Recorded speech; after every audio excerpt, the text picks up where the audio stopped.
снова здравствуйте. Головные уборы. Знаю, насколько для многих эта тема актуальна, потому что некоторые вообще отказываются их носить, потому что очень сложно подобрать те, которые будут подходящими под ваш цветотип, форму лица, и некоторые вообще переходят на капюшоны. Конечно же, это не совсем правильно, особенно в том многообразии головных уборов, которые существуют. Но в магазинах часто продаются достаточно однотипные изделия, в небольших городах вообще может не быть большого разнообразия и продаются чаще всего какие-то трикотажные. Тем более наш выбор в интернет-магазине может быть ограничен неправильно снятыми мерками. Например, моя голова в обхвате через уши плотно и через лоб это 57 сантиметров. Вот это моя шляпка примерно 61,5, подробнее потом скажу. Для берета это, конечно, была бы очень большая свобода облегания, а вот для данной модели, которую я сейчас продемонстрирую, это свободновато. На полсантиметрика, может, надо было бы мне поменьше. Если захочу повторить, то, наверное, сделаю чуть меньше. Все еще зависит, конечно же, от ткани. Многие отказываются от самосшитых. Многие ходят в одинаковых трикотажных шляпках, шапочках. Думаю, что даже для того, чтобы понимать, какие по обхвату шляпки вам подходят, даже из готовых, если заказывать их в интернет-магазинах, либо приходить примерять, чтобы потратить на это меньше времени, можно уже попробовать что-то такое сделать и понять, что вам подходит по модели. Так гораздо проще будет даже делать выбор в магазинах. Наверное, ближе всего название клош для данной модели. Это шерсть, без каких-то подкладок. Состав внутренних слоев я покажу.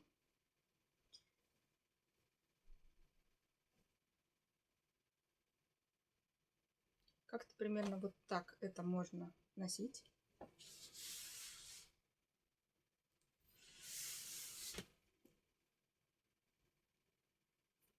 Другой вариант. Достаточно спортивный.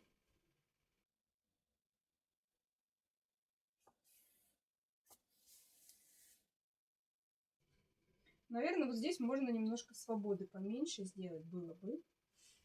Но с учетом того, что я могу носить волосы, забранные под шляпу, то всю мою длину волос как раз вот на этот дополнительный объем можно прятать. Можно сзади, сбоку опускать поля и вот здесь с одного края оставлять. За счет чего держится вот так вот загибка. Хотя, как видно, что шляпа сама по себе очень мягкая. Это не жесткая, это не валенная, не фетр. Но, тем не менее, она позволяет легко изменить внешний вид под тот, который мне нужен под сегодняшний образ. У меня есть пиджак из данной шерсти, поэтому осталось какой-то небольшой выпад. И я решила попробовать сделать вот такое вот изделие. Делала я его еще в прошлом году, но как-то до сих пор не дошли руки показать.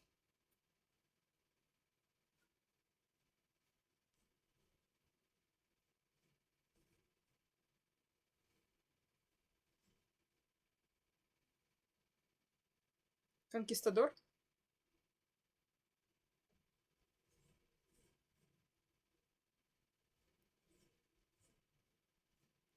Получается, что здесь у меня, во-первых, разная ширина полей по периметру. Есть более длинные, есть совсем короткие варианты. И разная свобода прилегания к голове.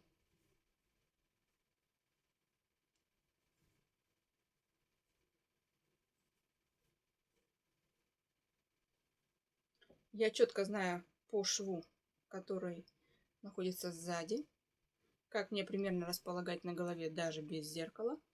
Уже привыкла и на ощупь могу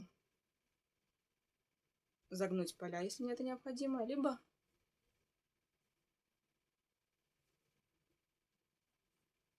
чуть больше надвигать, чуть меньше надвигать. К панамному образу больше что-то получается.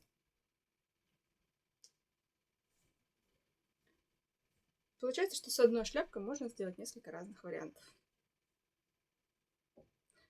Под пиджак, под пальто, под спортивное пальто, даже под пуховик. Если этот вариант вам интересен, то сейчас расскажу подробно, из чего он состоит и как построить вот такие интересные поля. Приятного просмотра!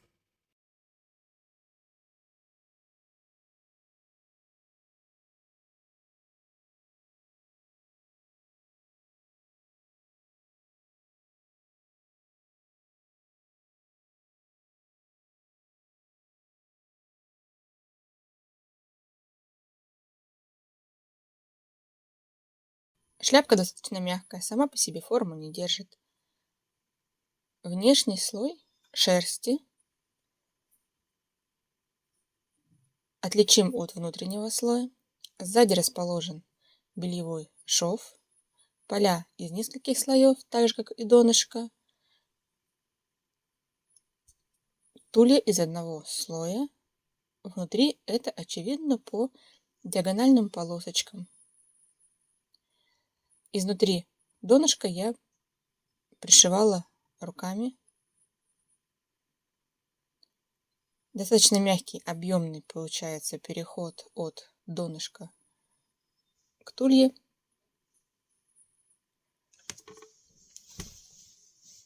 Дополнительно каждый сам может немного иначе оформить переходы тканей, возможно, какие-то отделки, швы по-другому закрывать. Я выбрала вот такой вариант. По тому, когда притачены поля, понять, какой срез внутренний полей, понять невозможно. Поля достаточно разной ширины на всей протяженности.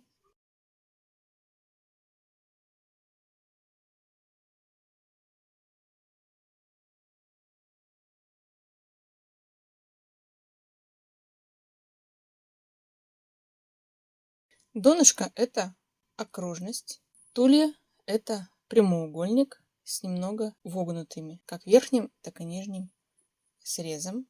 Если бы он был полностью окружностью, он бы мог на столешнице расположиться на плоскости. Очевидно, глядя на поля, что у них есть более параллельные участки и более расширенная линия низа, в том числе и более короткая или параллельная верхнему срезу для придания разной формы шляпки на секторах затылка, лба, ушей.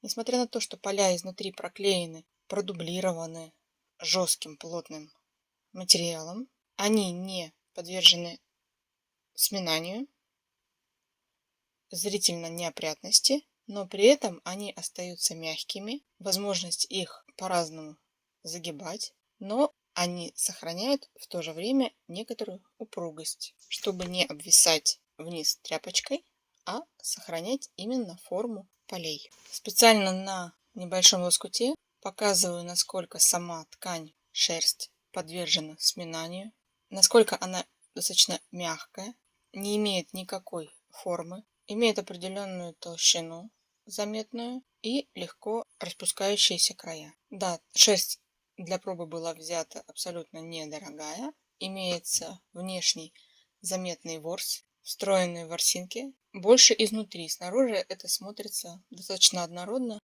Она абсолютно мягкая, не колючая.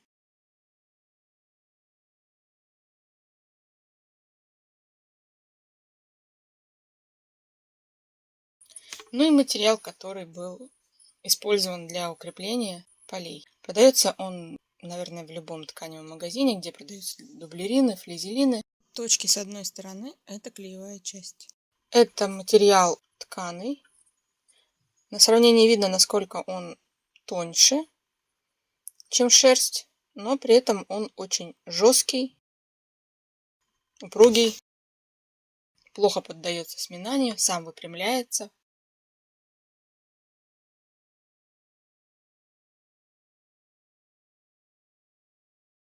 Конечно же, на излом не стоит его сильно так сминать. заломы могут образовываться. Но а складки, объемности он прекрасно выпрямляет. Видно, что на шляпке не остается никаких замятостей, как бы ее не мяли. Пока она не надета на голову, конечно же, она не будет поддерживать форму, загнутость полей. Только натяжение вокруг головы позволяет формировать эту объемность. По-моему, достаточно очевидно, насколько тонкий слой тулья и насколько объемнее выглядят поля.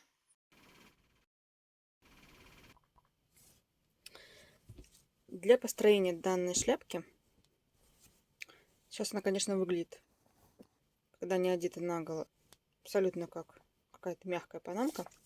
Это не берет. Поэтому здесь нужна достаточная свобода к обхвату головы. Шляпка примерно при обхвате головы 57,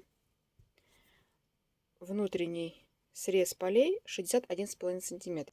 Внешний срез 74 см. Абсолютно не какое-то фиксированное число. Оно может быть абсолютно любым в зависимости от криволинейности среза притачивания и от получающегося внешнего контура. Как получить этот внешний контур?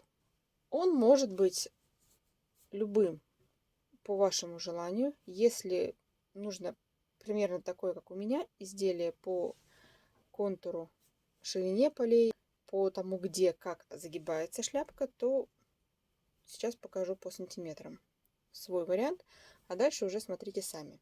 Ширина так называемой тульи, она может быть абсолютно разной.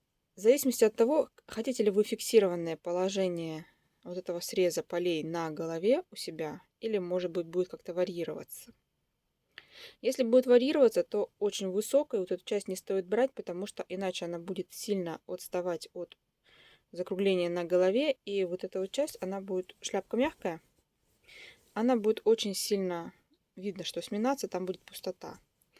Чем ближе к закруглению на макушке, тем меньше должен быть диаметр донышка, чтобы он сильно за параметры головы не выходил. Таким образом, вы сами смотрите, где и сколько у вас должны быть высота тульи. У меня она везде равномерная, 10 сантиметров. Исходя из этого, донышко округлое, диаметром 20 сантиметров.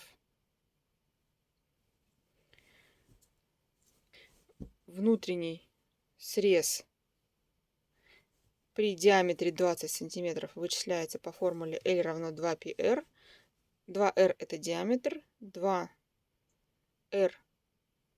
20 диаметр, π, всем понятно, 3,14. То есть 3,14 умножить на 20 это будет 62,8. Длина вот эта вот должна быть 62,8. Но у меня здесь не прямоугольник. Это получается некоторая трапециевидная часть. Вот так лучше видно, что это трапеция. Для того, чтобы донышко было не очень плоским, а немножко округлым, радиус, длина окружности, вот эта вот, она чуть-чуть меньше. Плюс еще, когда притачиваем, можно немножко присборить чуть-чуть. Будет некоторая объемность. Дополнительно, нужно вам это или нет, смотрите сами. То есть видно, что донышко, оно вот небольшой объемчик имеет. На усадку припуски нужны, либо это будет на уменьшение длины. Так как это трапециевидная форма, то внешний срез получается чуть-чуть длиннее. Предлагаю сравнить, чтобы было понятнее на схематическом изображении, мою сегодняшнюю шляпку и обычную панамку с равномерными полями по всей окружности.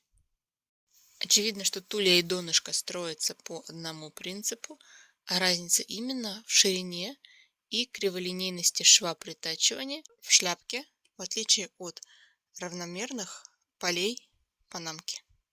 Если можно на макете попробовать сделать достаточно просто донышко и тулью, то поля требуют некоторого подгонки, опробирования. В том варианте шляпки, который есть у меня, получается так, что все поля разной ширины. Если у вас есть понимание того, как строятся отложные воротники, когда они цельнокроенные со стойкой, то это абсолютно тот же самый принцип. Есть сектора полей, которые могут спокойно располагаться вниз и не будут подвержены загибке. Есть поля, которые можно вниз расположить, но при желании можно оформить загибку, и она будет сама держаться за счет своего контура.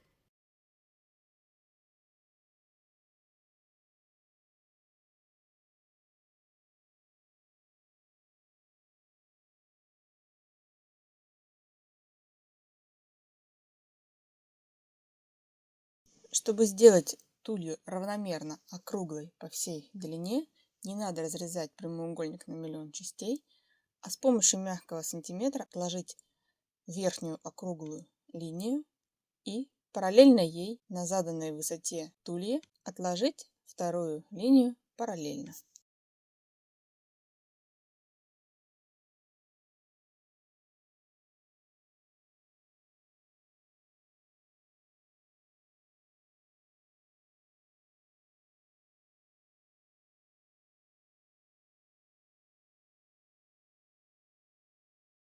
Желая повторить модель плоских полей шляпки любой формы, увиденной где-либо, надо подметить 3 черты полей. Первое. Поля по форме. Мягкие, провисшие, волнами или полосой плоской, или приближенные загибом стойкой к лицу или вверх голове. Второе. Какие поля по ширине на разных участках. Третье. Какова возможность загибки? Мягкая, малоустойчивая, возможно только ближе к голове, или четкой линией вплоть до края полей держится. Для того, чтобы повторить эти характеристики полей шляпки, надо понимать, что такое загибка. По аналогии с воротником стойка. Как она формируется? Как длина внешнего контура полей влияет на эти их свойства? Мягкость, провисание, плоскость, загибка. Как создается разная длина полей? Как на эти свойства влияет переход ширины полей на участках?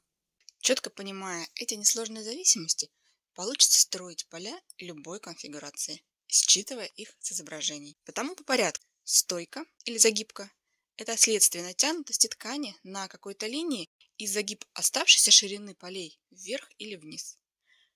Участок – сектор полей шляпы какой-то заданной ширины по линии притачивания. Далее к краю полей шляпы участок может расширяться, заужаться. Если расширение, то это мягкость, провисание. Также есть вариант сохранения заданной ширины на всем участке. Уменьшение ширины – это крайняя степень данного изменения. Поля вокруг шляпы расположены по окружности. Основным свойством окружности на плоскости является увеличение длины окружности при удалении от центра. Потому недостаточное удлинение среза, тем более сохранение изначальной ширины, а в еще большей степени уменьшение длины среза, не позволяет поддерживать плоское положение полей. Так же, как и излишнее увеличение длины среза даст волну. Обратите внимание, когда чертится прямоугольник, его линия внешнего среза выглядит не так, как она будет в итоге выглядеть после притачивания к округлой линии. Вначале это немного сбивает с толку.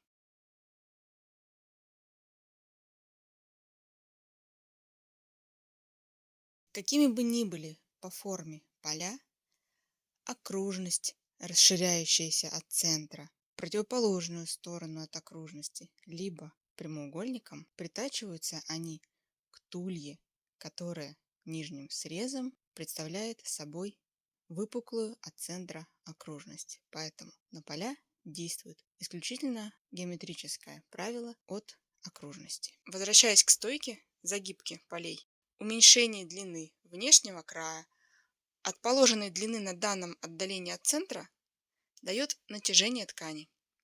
Ткань старается расположиться не по окружности, как положено, а по прямой линии между двумя точками. Так происходит перегиб ткани. Если оставшаяся ширина сектора будет увеличиваться, стойка будет по чуть-чуть смягчаться. Если ширина сохраняется прежней или мало расширяющейся, то загиб и стойка будут более жесткими. Когда у ткани не хватает длины на участке для спокойного расположения на плоскости, она старается взять недостающую длину с соседних участков. Потому укорачивание линий на участке создает стойку, а более расслабленные соседние участки могут ее смягчить вплоть до полного ее отсутствия. Получается так, что создать рядом два противоположных по свойствам участка не получится. Они будут влиять друг на друга, усредняя возможности загибки обоих участков. Из этого можно сделать вывод, что для формирования плоских, мягких или с загибом полей надо правильно задать длину внешнего контура как каждого участка, так и в совокупности с длинами соседних участков. Как задается длина внешнего контура полей? Поля шляпки изначально это прямоугольник, одна из длинных сторон которого длиннее параллельного среза после произведенных изменений. Поля укладываются в окружность, потому внешний срез всегда длиннее, суммарно по длине края.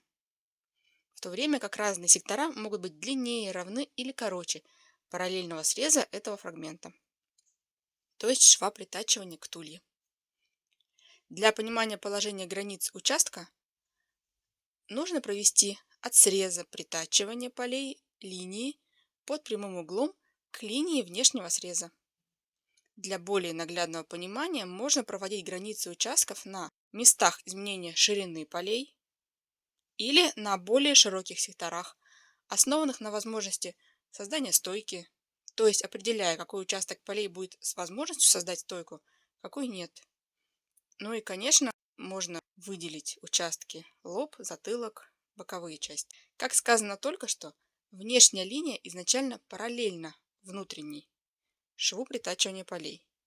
Далее ее изменения связаны с удлинением или укорачиванием, что придает свойства, описанные в задачах считывания формы полей. Первое. Как можно изменить длину внешней линии? Сектор прямоугольника, то есть изначально прямую линию, надо выгнуть относительно линии среза тульи в схожий с тульей контур или в противоположный. Тулья имеет выпуклый срез обычно, потому линия притачивания полей может быть схожей кривизны. Линия более выгнутая в том же направлении дает большую длину внешнего среза. Спрямленная линия втачивания – внешнюю длину, равную со швом притачивания. А выгнутый в обратную сторону контур притачивания – укороченный срез внешний относительно шва притачивания. Еще раз. Длина внешнего контура полей. Чем она длиннее, тем мягче поля, вплоть до провисания волной, меньше стойка, до полного отсутствия. Короче линия, поля спрямленнее, еще короче, появляется возможность создания загибки полей вплоть до жесткой фиксации и невозможность выпрямить поля. На загибку полей влияет переход ширины полей. Чем больше разница между высотой полей на границах одного участка, тем длиннее внешний срез участка. Длина внешнего среза изначально равна, так как линия параллельна, а высота всего участка одинакова. При изменении высоты одного края участка относительно другого края внешний срез становится не параллельным, а диагональным относительно линии втачивания полей. Это делает его длиннее, потому влиять на длину внешнего среза можно как контуром внутреннего среза, его соответствием кривизне линии притачивания к тулье, так и шириной полей. Если задана подходящая длина внешнего среза на каком-то участке, а потом поправлена ширина полей шляпки, то меняется длина в большую или меньшую сторону. После этого надо подправить кривизну среза притачивания. Переходами высоты регулируется крутизна стойки и возможность ее фиксирования на разном отдалении от края.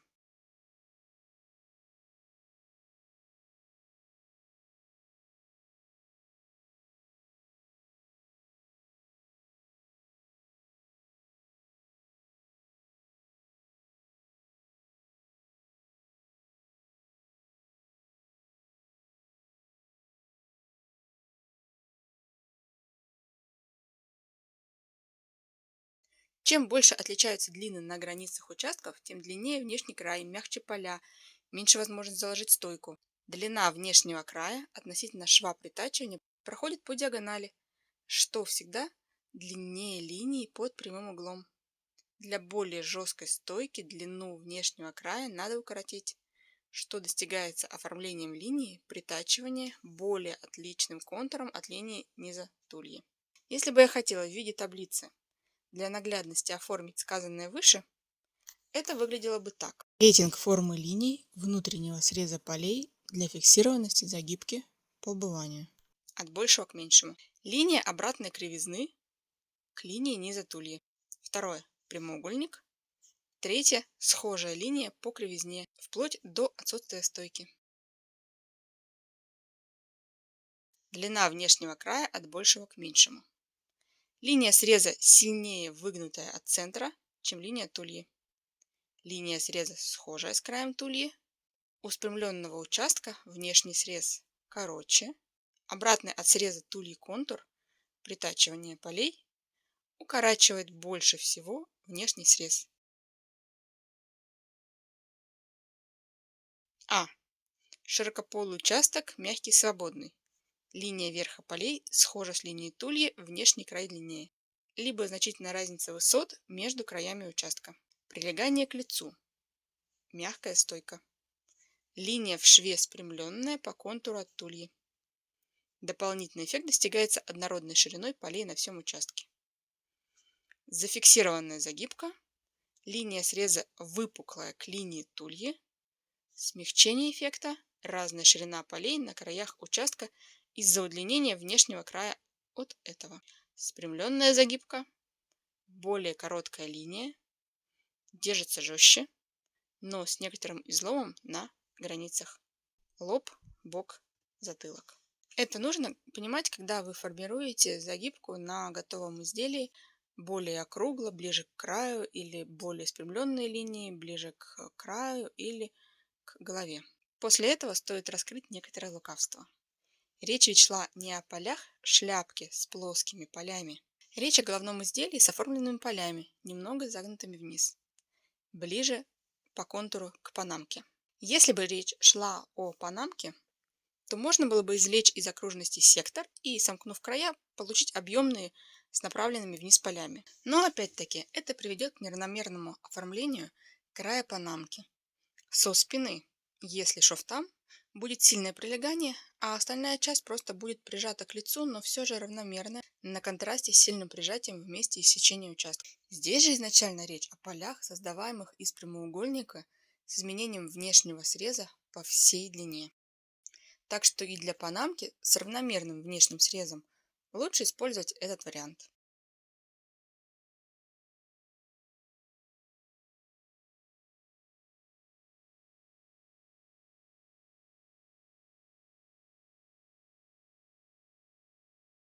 Уверена, если не решитесь зимние шляпы фетровые или трикотажные шапочки менять на подобные, то летние головные уборы в городе, на дачу, детям точно можно соорудить разнообразно и просто.